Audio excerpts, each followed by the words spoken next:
এখন আপনি শুনছেন এসেনশিয়াল ইংলিশ এর ৩৫ নম্বর লেসন।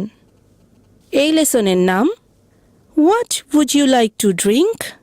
আপনি কি পান করতে চান? এই লেসনে আপনি শিখবেন কিভাবে নিজের পছন্দের পানীয়ের জন্য অর্ডার করতে হয়। আজকে আমিরা ওয়েন্ডিকে সে কি পান করতে পছন্দ করবে সে বিষয়ে জানতে চাইবে। চলুন তাদের কথোপকথনটি শুনি। What would you like to drink? I'd like some fruit juice, please. Apple or mango? I'll try the mango. শুনতে দারুণ লাগলো আমিরা। এবার কথোপকথনটি ভেঙে ভেঙে শুনি। প্রথমে আমিরা জিজ্ঞাসা করলো, তুমি কি পান করতে চাও? ইংরেজি ফ্রেজগুলো শুনুন এবং বলার চেষ্টা করুন। আপনি প্রতিটি দুবার শুনতে পাবেন। What would you like to drink?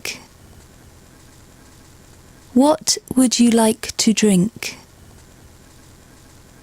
Wendy ফলের রস বা ফ্রুট জুস পান করতে চাইল। শুনুন এবং বলতে থাকুন। I'd like some fruit juice, please.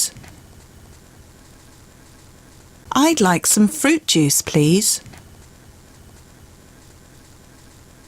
এবার আমিরা জানতে চাইল আপেল না আম। এবার এটি ইংরেজিতে শুনুন। Apple or mango? Apple or mango? Wendy বলল সে আমের জুস নিতে চায়। শুনুন এবং বলতে থাকুন। I'll try the mango. I'll try the mango. তাহলে আমিরা জানে কিভাবে বন্ধুকে প্রশ্ন করতে হয়, what would you like to drink? এবার আপনার পালা। ফ্রেজগুলি বাংলায় শুনুন এবং এরপর ইংরেজিতে বলার চেষ্টা করুন।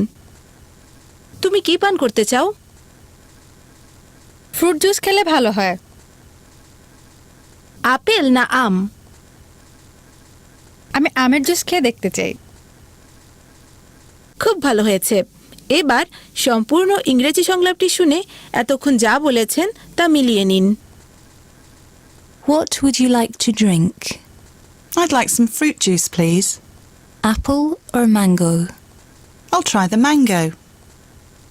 Well done. এবার আপনি নিজে নিজে প্র্যাকটিস করার জন্য পুরোপুরি তৈরি।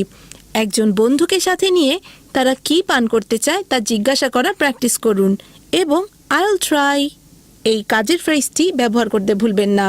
পরবর্তী পর্বে আরও এসেনশিয়াল ইংলিশের জন্য আমাদের সাথেই থাকুন।